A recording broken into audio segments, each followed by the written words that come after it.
अस्सलाम वालेकुम। नेक्स्ट हमारे पास है प्रॉपर्टीज ऑफ ग्रुप्स। अब हम ग्रुप की डिफरेंट प्रॉपर्टीज को स्टडी करेंगे। सबसे पहले हमारे पास है कैंसिलेशन लॉ। कैंसिलेशन लॉ से हमें जो है नाम से ही जाहिर हो रहा है कि एलिमेंट्स को कैंसिल करेंगे। For any three elements A B C in a group, तीन एलिमेंट्स हैं ग्रुप के, अगर A B is equal to A C है तो इसका मतलब क्या है, ए जो है वो ए से कट गया और बी जो है वो किसके बराबर आ गया, सी के बराबर आ गया।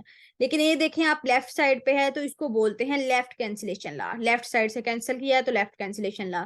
अगर वही ए राइट साइड पे आ जाए, ठीक है, तो उसको हम बोलते हैं राइट कैंसिलेशन लॉ।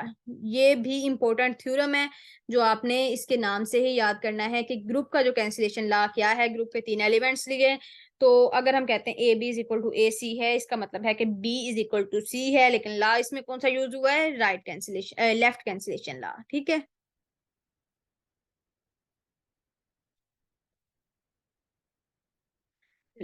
इसको कैसे प्रूव किया है, उसका इनवर्स साथ ऑपरेट कर दिया, ठीक है ना, लेकिन प्रूव करने की जरूरत नहीं है। बी का भी जो है वो सेम है। ये है थ्योरम जो मैंने अभी ये चैप्टर स्टार्ट करने से पहले आपको बताया था कि लीनियर इक्वेशन का सॉल्यूशन जब हम नंबर थ्योरी में पढ़ते हैं तो हमें वो सॉल्यूशन नहीं मिलता। फिर नंबर थ्योरी से हम एक स्टेप आगे जाते हैं, ग्रुप थ्योरी पे आते हैं, और ग्रुप थ्योरी में हम कहते हैं कि हमें ये सॉल्यूशन मिल गया है। लेकिन उस सॉल्यूशन के लिए हम क्या कहते हैं कि हमारे पास चार एक्सियम लाजमी है। सबसे पहले क्लोजर प्रॉपर्टी, फिर एसोसिएटिव प्रॉपर्टी, उसके बाद आइडेंटिटी, उसके बाद इनवर्स। इनवर्स मिलेगा जब भी हम जो है वो ए इनवर्स को इधर दोनों तरफ ऑपरेट करेंगे, इधर ए इनवर्स को ऑपरेट किया या इधर से राइट साइड से ए इनवर्स को ऑपरेट किया तो इधर आइडेंटिटी आ जाएगी, इधर भी आइडेंटिटी आ जाएगी। एक्स इज इक्वल टू है या तो वो ए इनवर्स बी के बराबर आ जाएगा या एक्स इज इक्वल टू है बी ए इनवर्स के बराबर आ जाएगा। ठीक है, तो सॉल्यूशन ऑफ लीनियर इक्वेशन का जो थ्योरम है उसमें क्या है कि दो एलिमेंट्स हैं किसी भी ग्रुप के, इक्वेशन अगर हमारे पास बनती है A X is equal to B तो उसका है यूनिक सोल्यूशन। इन दोनों के जो है वो हमारे पास क्या आएंगे, यूनिक सोल्यूशन आएगा। एक से ज्यादा सोल्यूशन इसका जो है वो नहीं आएगा हमारे पास। ठीक है, इसका सोल्यूशन क्या है, वही जो भी आपको बताया है, X is equal to A inverse B. ठीक है, तो इसका जो है वो अगर हम कहते हैं हमारे पास दो सोल्यूशन आ जाते हैं, ठीक है ना, हमने क्या किया, एक्स वन एक्स टू दो सोल्यूशन लिए बराबर किया, तो इधर से क्या हुआ, इधर से एक्स वन एक्स टू के बराबर आ गया। इसका मतलब दो सोल्यूशन नहीं आ सकते, एक ही सोल्यूशन होगा जो कि हमारे पास यूनिक होगा। इसके थ्योरम्स ये जो हैं वो बेसिक थ्योरम है, वो ज्यादा इंपॉर्टेंट है। ठीक है, नेक्स्ट हमारे पास है थ्योरम 2.7, उसको देखें। For A B in a group G, A B inverse is equal to B inverse है इनवर्स। इसको जो है वो हमारे सर ने एक बार पढ़ाते हुए बोला था कि सोक्स शूज लॉ भी कहते हैं, लॉ, ठीक है, law of reversal of powers भी कहते हैं। सोक्स शूज लॉ का क्या कॉन्सेप्ट था कि अगर हम जब पहले से जूते पहनते, पहले सॉक्स पहनते हैं फिर जूते पहनते हैं, लेकिन जब उतारते हैं तो पहले जूते उतारते हैं फिर सॉक्स उतारते हैं। तो इसी तरह है कि पावर तो इसकी ए बी को मल्टीप्लाई किया फिर पावर ली, लेकिन पहले क्या, इधर क्या है कि पावर जो है वो पहले बी से स्टार्ट होगी, इसकी बी इनवर्स है इनवर्स, चाहे जितने मर्जी एलिमेंट्स आ जाएं इसमें, लेकिन लास्ट एलिमेंट से हमने उसकी क्या करनी है, पावर ओपन करनी है। ये जो है ये ट्रिक्स हैं याद करने की, ये मैं आपको प्रूफ के हवाले से नहीं बता रही। प्रूफ आप करने लगेंगी तो आपके दिमाग में सारा वो जो है वो खिचड़ी बन जाएगी, ठीक है ना। तो आपको इसी तरह याद रखने हैं डिफरेंट ट्रिक्स से कि ये हमें कैसे याद रहेगा, इसकी क्या प्रॉपर्टी है। तो इसकी यही है कि ए बी ई का इनवर्स अगर है तो पहले हम लास्ट वाला जो एलिमेंट है उससे ओपन करना, इसे स्टार्ट करेंगे। बी इनवर्स ए इनवर्स के बराबर ये हमारे पास आ जाएगा।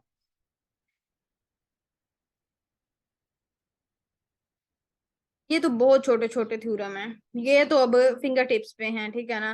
लेकिन जब हम ग्रुप थ्योरी में जाते हैं ना, जो ग्रुप थ्योरी की बुक है विजय खन्ना की, थ्योरम पढ़ते पढ़ते दिमाग घूम जाता है। इतने थ्योरम्स हैं और उसमें से कोई ही है जो याद रह जाए।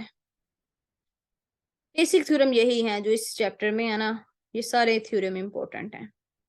इसमें देखिए उन्होंने कहा कितने भी एलिमेंट्स हों उन एलिमेंट्स को मल्टीप्लाई करके उसका इनवर्स लिया, तो लास्ट वाला जो एलिमेंट होगा वो सबसे पहले, उससे अगला, उसके बाद एक ए के इनवर्स, ए के माइनस वन का इनवर्स, उसके बाद अप टू सो ऑन, यहाँ ए वन तक हम ऐसे ही चलते जाएंगे जितने भी एलिमेंट आ जाए हमारे पास। नेक्स्ट है theorem 2.8। For any element A of a group, the following exponential rules, exponentiation rule hold. Power के डिफरेंट रूल्स हमने पहले भी पढ़े हैं, वो ही सेम रूल ग्रुप में भी होल्ड करते हैं. अगर ए पावर एम है, इसका मतलब ए जो है वो एम टाइम्स मल्टीप्लाई हो रहा है. अगर ए इनवर्स की पावर एम है तो एम अंदर भी जा सकता है, ठीक है ना. ए -1 बाहर जा सकता है, या फिर दोनों को मल्टीप्लाई करके माइनस एम भी लिख सकते हैं. अगर दो एलिमेंट मल्टीप्लाई हो रहे हैं, उनकी बेस सेम है, तो पावर्स ऐड हो जाएंगी. और पावर जो अगर मल्टीप्लाई हो रही है तो एम एन उसको मल्टीप्लाई करके भी हम लिख सकते हैं. ये सेम रूल हमने ऑलमोस्ट हर जगह ही पढ़े हैं, पहले भी पढ़े हैं ये हमने रूल्स. नेक्स्ट हमारे पास है ऑर्डर ऑफ अ ग्रुप. किसी भी ग्रुप का ऑर्डर. किसी भी ग्रुप में जितने एलिमेंट्स होंगे उसको हम बोलते हैं, ये हमारे पास क्या है, उस ग्रुप का ऑर्डर है. The number of elements in a group G is called the order of G and is denoted by G cardinal. A group G is said to be finite if G consists of only finite number of elements. अगर तो हम group के elements count कर सकते हैं तो हम उसे बोलते हैं ये हमारे पास क्या है, ये हमारे पास फाइनाइट ग्रुप है. लेकिन अगर हम कहते हैं ये हम जो है वो काउंट नहीं कर सकते, जैसे सेट ऑफ रैशनल है, सेट ऑफ रियल नंबर्स है, तो ये जो है ये सारे हमारे पास क्या है, इनफिनिट ग्रुप है. किसी भी ग्रुप के एलिमेंट्स जो हैं वो उनको काउंट करके जितने बनेंगे उसको बोलते हैं ग्रुप का ऑर्डर. ठीक है, ये तो बहुत आसान डेफिनेशन है, इसमें कोई मसला नहीं है. मसला थोड़ा सा आता है समझने में इसको, ऑर्डर ऑफ एन एलिमेंट. अब ग्रुप का ऑर्डर जो है वो तो एग्जिस्ट करता है, लेकिन ग्रुप के हर एलिमेंट का ऑर्डर भी एग्जिस्ट करता है. ठीक है, ग्रुप के हर एलिमेंट का ऑर्डर जो है वो हम कैसे फाइंड करते हैं. Let A be an element of a group G. Positive integer n is said to be the order. कोई भी एलिमेंट लिया ग्रुप का, उसकी पावर लेनी है हमने n. अगर हम लेट्स सपोज a हमारे पास एक एलिमेंट है, अब a स्क्वायर करें, a क्यूब करें, a की पावर 4 5 6 7, तो पावर लेते लेते उसको आगे सिंप्लीफाई करना है. तो सिंप्लीफाई करके अगर हमारे पास उसी ग्रुप की आइडेंटिटी आ जाए, ठीक है ना, उसी ग्रुप की आइडेंटिटी आ जाए, तो हम उसे बोलते हैं कि ये हमारे पास क्या है, ये इस एलिमेंट का ऑर्डर है.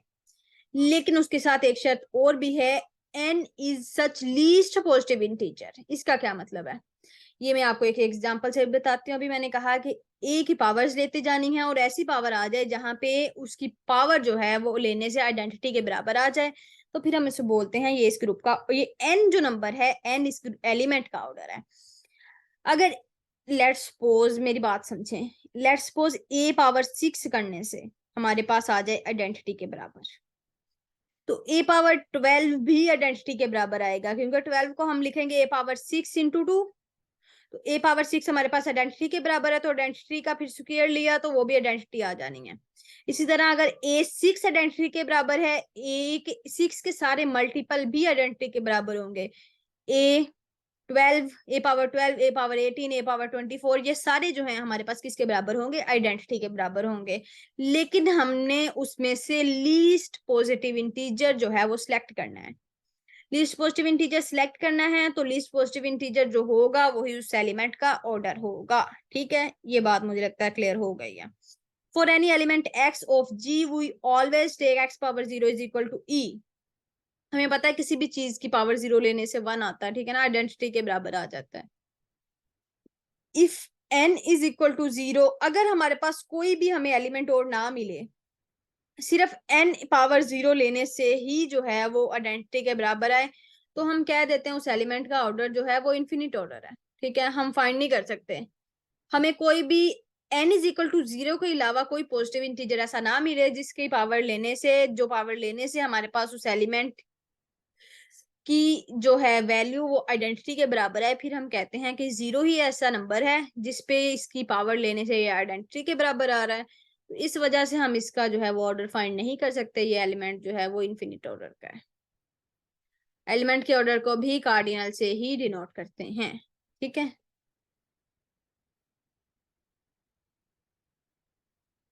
नेक्स्ट थ्योरम 11 है हमारे पास. Let G be any group and let A belong to G have order n. G कोई ग्रुप है और ए एलिमेंट है ग्रुप का, ए का ऑर्डर एन है, ए का ऑर्डर एन है मतलब क्या है, ए पावर एन लेने से आइडेंटिटी के बराबर आएगा। देन फॉर एनी इंटीजर, कोई भी इंटीजर के लिया, ए पावर के हमारे पास अगर ई के बराबर आ रहा है, क्योंकि आपको बताया है कि मैंने अभी बताया ना कि अगर मतलब अगर हमारे पास 6 लेने से आइडेंटिटी, ए पावर 6 लेने से आइडेंटिटी के बराबर आ रहा है, तो 6 के जो भी मल्टीपल हैं वो सारी उनकी पावर्स लेने से हमारे पास भी आइडेंटिटी के बराबर आएगा। अगर एन हमें इस थ्योरम में देखें, एन हमें बता दिया गया है कि उस एलिमेंट का ऑर्डर है, तो ए पावर के भी हमारे पास अगर ऑर्डर है, के भी ऑर्डर है, तो के किस सूरत में ऑर्डर होगा कि के जो है वो हमारे पास एन का मल्टीपल होगा, ठीक है ना, where q is an integer. तो यहाँ पे हमने क्या लगाया, यहाँ पे हमने लगाया डिवीजन एल्गोरिथम और इसको सोल्व किया, ठीक है ना। ये देख लें, ये theorem if and only if की कंडीशन से है, ठीक है, इफ एंड ओनली इफ की कंडीशन से है। और ये थ्योरम जो है पता नहीं 2020 या फिर 2017 के जो है वो यूपीएससी के एग्जाम में आया है, ठीक है। तो ये देख लें आप, इस थ्योरम को फिर समझ रहे हैं, कोई भी ग्रुप है उसका एक एलिमेंट लिया, ये हमने पहले सपोज कर लिया कि उस एलिमेंट का ऑर्डर एन है, उसका मतलब है कि ए पावर एन लेने से हमारे पास आ रहा है ई के बराबर।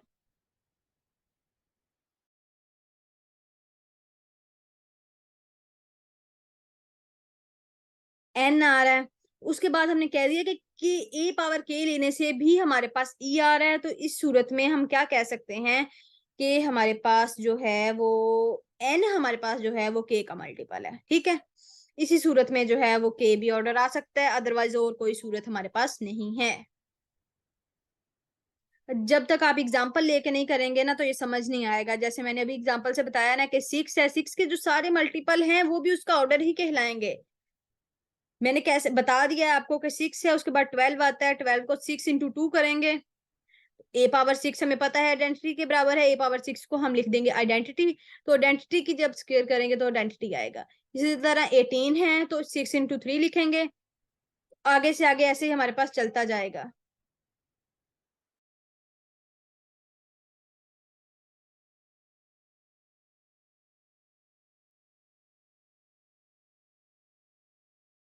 उम्मीद करती हूँ ये थ्योरम जो है वो आपको समझ आ गया होगा। इसको डिवीजन एल्गोरिथम को यूज करते हुए हम इसको प्रूव करते हैं। ये हमारे पास क्या है, रेसिड्यू क्लासेस का है, उसका हम कैरेज टेबल बना के उसको इजीली चेक कर लेते हैं, ठीक है।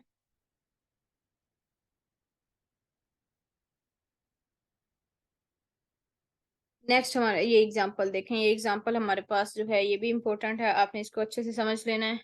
Let G be a group and A B belong to G, दो एलिमेंट लिए ग्रुप के, ए इन और ए इनवर्स का ऑर्डर बराबर आएगा, ठीक है ना। किसी एलिमेंट और उसके उसके जो है वो इनवर्स का ऑर्डर हमेशा बराबर होता है, ये चीज आपने उर्दू में याद रखनी है।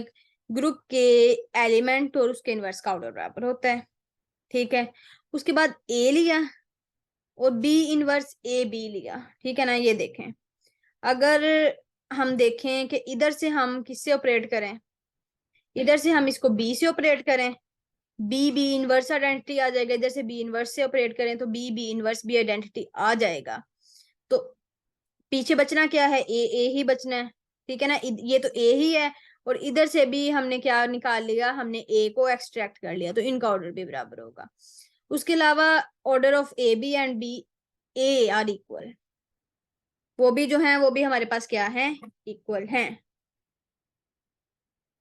उनके ऑर्डर्स भी हमारे पास क्या है, उनके ऑर्डर्स भी हमारे पास बराबर हैं।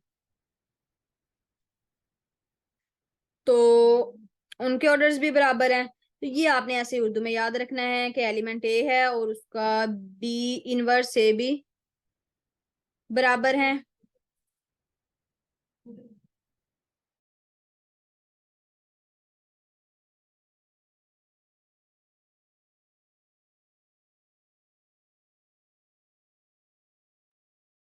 और जो है वो अगर ये ए बी और बी ए का ऑर्डर जो है वो भी बराबर है, ठीक है।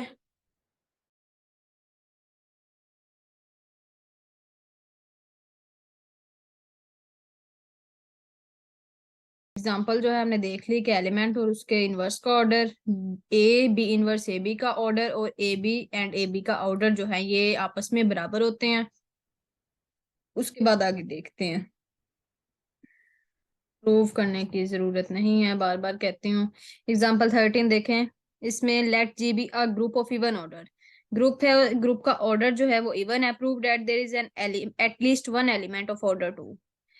एक एलिमेंट ऐसा होगा जिसका ऑर्डर टू होगा। इट्स मीन क्या होगा वो? ऑर्डर टू मतलब उसका स्क्वायर करेंगे तो वो आइडेंटिटी के बराबर आएगा। किसी भी एलिमेंट का अगर किसी भी ग्रुप का अगर इवन ऑर्डर है तो उस ग्रुप में एक एलिमेंट, एटलीस्ट वन एलिमेंट, कम से कम एक एलिमेंट ऐसा जरूर मिल जाएगा जिसका ऑर्डर टू होगा। इसमें कोई ऐसा जो है वो साइंस यूज नहीं हुई। ठीक है।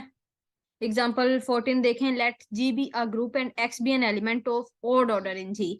जी ग्रुप पे है और अब ग्रुप के किसी एलिमेंट का ऑर्डर हमारे पास क्या आया है? उसका ऑर्डर जो है वो ओड है। Then there exist an element Y.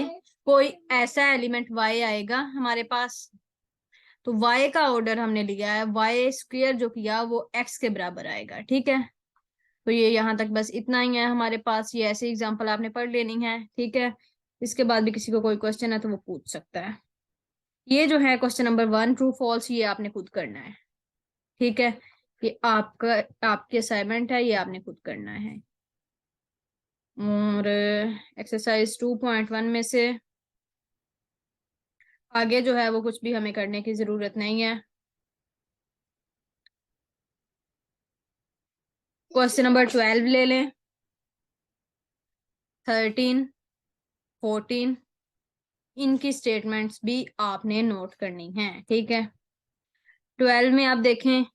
Every non identity element of a group G of order two, then G is abelian. Identity के अलावा ग्रुप के हर एलिमेंट का ऑर्डर अगर टू है तो इसका मतलब जी जो है वो अबिलियन है। क्वेश्चन नंबर 13 में देखें। In a group G let A B all have order to.